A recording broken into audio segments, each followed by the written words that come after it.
Everyone, it's Lindsay. Welcome back to another video. Today I have a video that is part of a larger hop. I'm going to share with you how to make these easy hexagon patterns with some sweet and sassy stamps. Now for this video hop, be sure to head down to the description box below. Down there, you're going to find not only the next person's video that you want to hop to, but you're also going to find the information on how to enter a giveaway. The giveaway is open worldwide, and it is for a $20 gift code to the Sweet and Sassy stamp shop. So be sure to head down to that description box where you're going to find all the information. Also, down in the description box, you're going to find the complete supply list to my project and the link to this great stamp set from Sweet and Sassy Stamps. It's called Cheerful Hexies, and it is full of hexagons.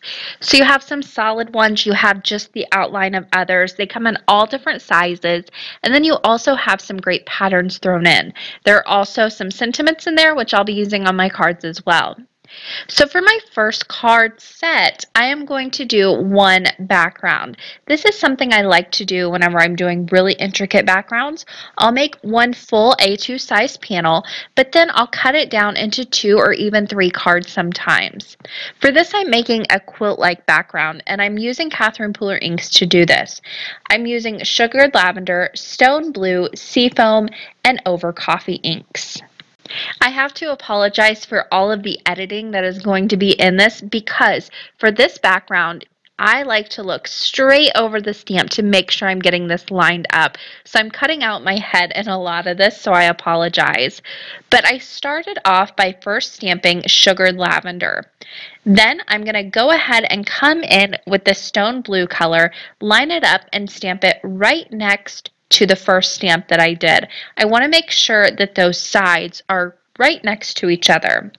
I also want to mention that for this pattern, I am using the solid hexagon with stitching around the edges. I thought this was perfect for creating that quilt-like effect. I moved on and I stamped the seafoam next to my first stamp as well on the other side. Then on the opposite side of the seafoam, I'll stamp another sugared lavender. I'm going to go ahead and stamp seafoam again next to the stone blue, making sure that I don't have 2 colors next to each other. That's the main goal here. Finally, I'm going to finish up with the stone blue to finish off my little flower that I'm creating. Now at the center of the flowers, I'm going to go ahead and make all of these over coffee ink. That's going to give me a nice base and also just kind of a guide for me. So with the over coffee being the center of all these flowers, I can go ahead and stamp quite a few of these next without having to switch up my ink colors at all. Then once I have that done, I can move on to my next flower. So I'm going to start off there in the bottom right hand corner, and my next color for that particular flower will be the seafoam.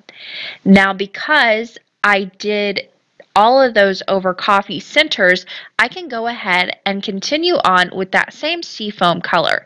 So once you get that first flower stamped, and you're switching colors so often with that one, once you get the first one stamped and you start to move on to your outside flowers, you don't have to switch colors as often. It's just that first one.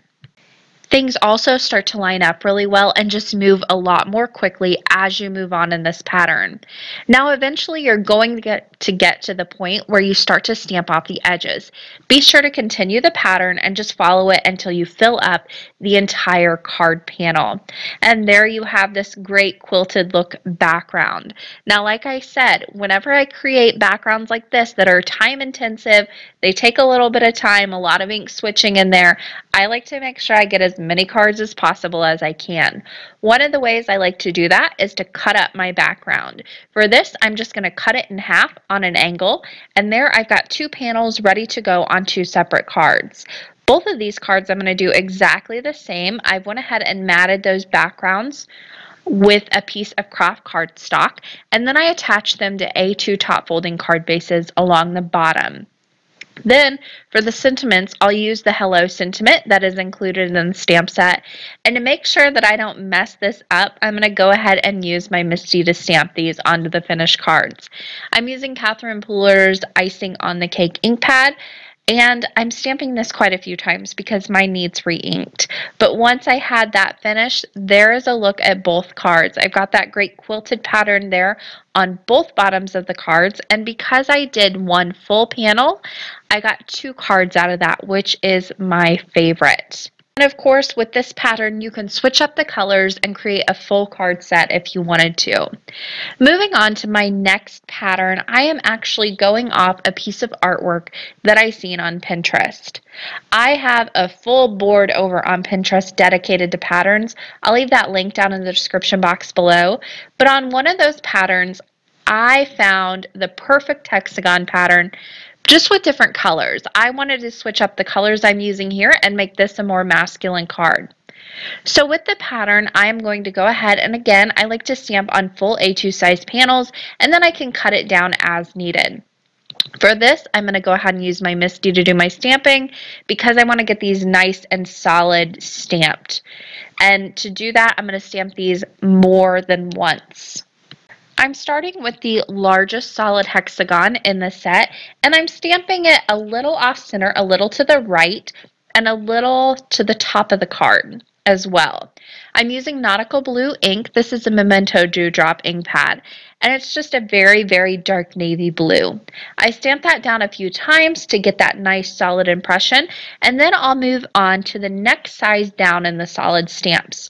For this, I'm going to go ahead and use another Memento Dewdrop, this time in Pear Tart. I've positioned this stamp so it is slightly to the right of the earlier stamp, and there's a little gap in between the sides. I want to make sure there's some white space in between each one of these stamps. I stamped that down a few times, then I'm moving on and I've cleaned off that stamp and repositioned it below the first blue stamp that I stamped. Again, leaving that gap of white space in between the first one and my stamp I'm using now. I've also made sure to leave a gap between this brown one, I'm using Espresso Truffle, and the Pear Tart that I stamped earlier.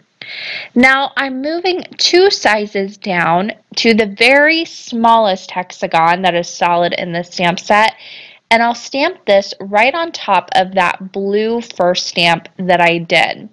Now the blue stamp is kind of the center. I like to start with the center of the pattern and work my way out.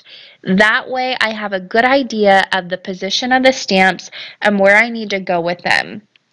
If I start on one side or the other, I can get kind of lost and my spacing can get weird, so starting in the center really helps me out. I stamped that smallest stamp in the Espresso Truffle, and then I cleaned off the stamp and moved it down slightly to the left of that first blue stamp. For this one, I'm stamping with Pear Tart. Now you can see me looking through my Misty grid. That grid is so helpful in getting these lined up and straight. I like to just position them where I know they need to go, and then I'll peel them off slightly and line them up with the grid lines to make sure they're nice and straight. In between those 2 smallest hexagons that I stamped, I'm stamping another small one, this time using the nautical blue ink. I'm also using that same color and stamp down on the bottom in between the Espresso Truffle and the Pear Tart that I stamped with the larger stamps. Again, going in with that smallest hexagon, I did a Pear Tart, and then finally I'm going to go ahead and come in with a nautical blue. That is the pattern. Super easy to do. It's just about switching up your colors. It takes a little bit of time cleaning off the stamps, but other than that, this came together very fast. Now, like I said, I stamp on a full A2 size panel for this, and I wasn't exactly sure how big I wanted this pattern to go. Because I stamped on the A2 size panel, I can cut this down and trim it down to whatever size I need it now. I trim mine down, just leaving a little bit of space between all of the different sides. And because it's an odd shape, the matting on this can be a little bit difficult to get right. So what I like to do is take that panel, apply a little bit of glue on the back, and then place it down on a full piece or a very large piece of paper. That is going to be my mat. In this case, I'm using craft cardstock. Then I'll bring it over to my paper trimmer and just trim off the 2 sides so they're even with the first 2 sides that I lined up. That is a super way to get the matting right on cards like this. Now for the sentiment, I'm going to use Hello Friend, which is included in the stamp set. I made sure that friend was lined up with the green hexagon that I stamped second. The hello, I'm just going to line up right on top of that. For this, I've used Versifying Clair and Fallen Leaves. That's a nice, almost blackish brown ink. It matches really well with the espresso truffle, but it's a pigment ink, so it's not going to blend with those dye inks that are underneath it. That's something I like to do whenever I layer up images like this. I like to make sure that underneath I have a dye ink and a pigment ink on top, so they're not going to blend together by accident. The last thing that I did for this card was pop that panel up with some dimensional adhesive onto an A2 top folding card base. My third project is a fun one. I absolutely love this pattern. Again, I found it over on Pinterest, and it's a phone background of all things. For this, I need to go ahead and measure the center of my card so I can start from there. If you want your pattern to be centered really, really well on your A2 panel, it's a really good idea to go ahead and mark out your midpoint lines, and that gives you a good idea of where to start. For this pattern, I'm going to go ahead and use the hexagon with kind of a plaid pattern that is on it. It's really beautiful, and it's going to add some texture to this pattern. So if you see a pattern you love and it's in solid colors, just add in some patterns and textures, and that's going to give you a totally different look as well. Now for this, I am using a ton of different colors. I'm starting with the center of my pattern, and I'm going to work my way out so that way I can get everything lined up. The first stamp I stamped with Orange Twist from Catherine Pooler. These are all Catherine Pooler inks. And then right below that, I'm going to stamp with Aquatini. These are my two center hexagons, and from there, everything I'm going to work my way out.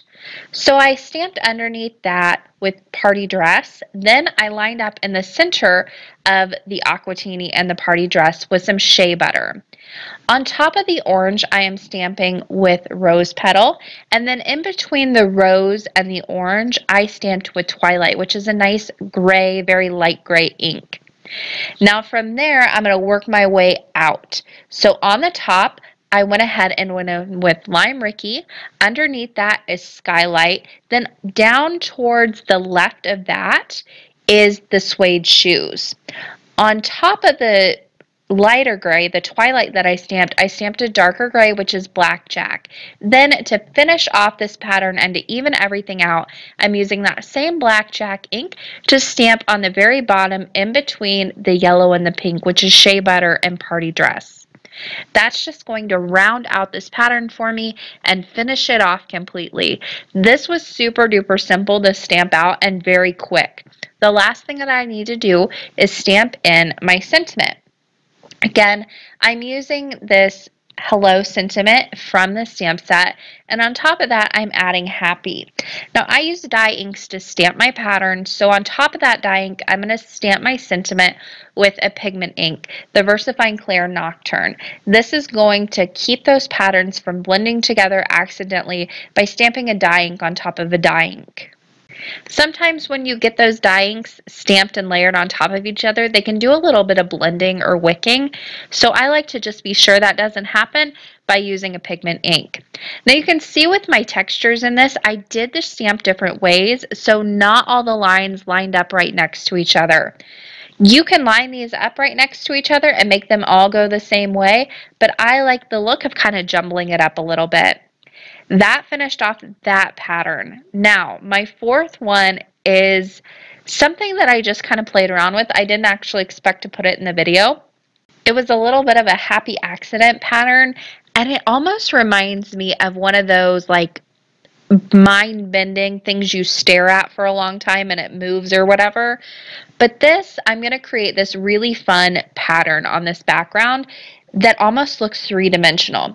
So I started off with the largest outline of hexagons, and I'm stamping this all in black ink. I lined them up right next to each other to create almost a chicken wire effect.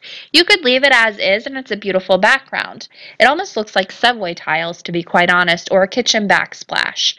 Now, I am going to go down 2 steps in the hexagon sizes, and I'm going to stamp this, making sure that the top 2 points are lined up along the edges of that hexagon, and then the bottom point is lined up on one of the lines of the hexagon as well.